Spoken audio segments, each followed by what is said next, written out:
Davlat bojxona qo'mitasi Jahon banki mutaxassislari hamkorligida O'zbekistonda bojxona ma'muriyatchiligi va tashqi savdo faoliyatiga ko'maklashishda muammolar va rivojlanish istiqbollari mavzusida uchrashuv bo'lib o'tdi. Unda Jahon banki, Osiyo taraqqiyot banki, Xalqaro valyuta fondi, xalqaro ekspertlari, bojxona mutaxassislari, tegishli vazirlik va idoralar ekspertlari, tadbirkor hamda ishbilarmonlar ishtirok etdi. Hozirgi lavhamiz shu haqda.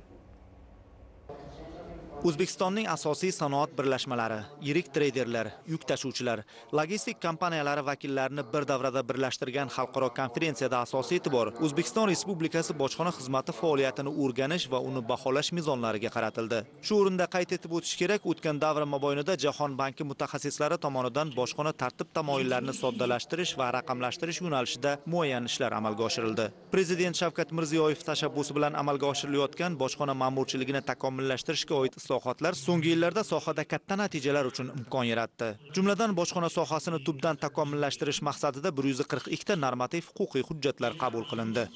Customs Committee and of course the state. Bizning maqsadimiz bojxona tartib-tamoyillarini yanada soddalashtirish. Bojxona tizimida raqamli texnologiyalarni keng qo'llash orqali inson omilini kamaytirish borasidagi islohotlarda o'zaro hamkorlik qilishdan iborat. Hozirda raqamli bojxonaga o'tish borasidagi ishlar izchillik bilan davom ettirilmoqda. Masalan, 2019-yildan boshlab bojxona nazoratida tovarlar va transport vositalarini yalpi bojxona ko'rigidan o'tkazishdan voz kechilib, tanlab tekshirishga asoslangan xavfni boshqarish tizimi joriy etildi. Natijada rasmiylashtiruv vaqti eksportda 3 barobarga, importda 2 barobarga qisqardi. Ko'riklar soni 1/4 barobarga kamaygan bo'lsa, ularning samaradorligi 1/5 barobarga oshdi.